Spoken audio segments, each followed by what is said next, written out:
you doing? Good morning, good afternoon, good evening. I am film fan Dan, and this is a review of Johnny English Strikes Again, the third in the trilogy of Johnny English films. Just want to say I'm not sweating out of nervousness. I've just got out of the bath, very hot bath, and I think the radiator's on, so it's a bit hot in the house. Apologies for that. Anyway, Johnny English. So the story is, it's starring Rowan Atkinson and Emma Thompson. UK suffers from a massive cyber attack where the names and identities of all of the UK Secret Service agents have been revealed. And so what do they have to do? They've got to bring in the old Secret Service agents. Who is that? Johnny English.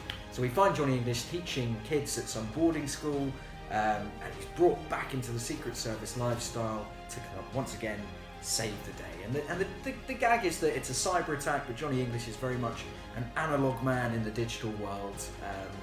And that's kind of a theme of the entire film throughout. So I found it was a very funny and amusing film, nothing special.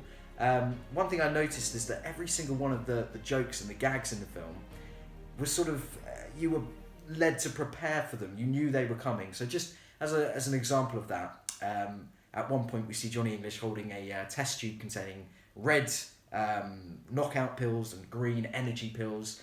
And we immediately know at one point in the film that he's going to get these pills confused. So at one point, lo and behold, he wants to sleep and he inadvertently takes the energy pills, and there we see him doing his classic Rowan Atkinson Mr. Bean movements, looking like he's on ecstasy at a rave or something like that, and it's very funny. Another example of that was he's on a nuclear submarine and he's told by the captain that the phone signal might impact the launch codes. What happens 5-10 minutes later? We know the phone signal impacts the launch codes, and it's funny. And one more of those, I think he says, you hear him say to his sidekick Boff, Aston Martins are surprisingly fuel efficient, Boff. So we know eventually he's going to be driving the Aston Martin and it's going to run out of petrol.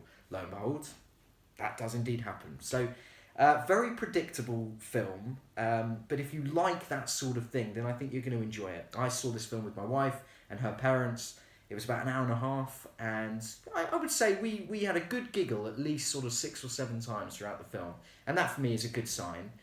We've got Boff back in this film. He was in the first one, didn't make an appearance in the second one.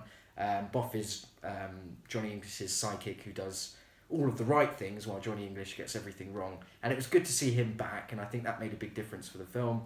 Emma Thompson was, she's brilliant in everything, and she was great as this hard-drinking Prime Minister who was suffering a lot of stress, and I enjoyed her performance, but not a lot to say about it. It was enjoyable, nothing special, a solid 6 to a 6.5 out of 10, and like I say, if you fancy a sort of, a standard entertaining day on a Sunday afternoon where the rain is pouring outside and you want something that you're not going to have to overanalyze or overthink about, then this is the film for you. You'll have a giggle, and Rowan Atkinson is always very funny. So there you go, Film Fan Dan signing out.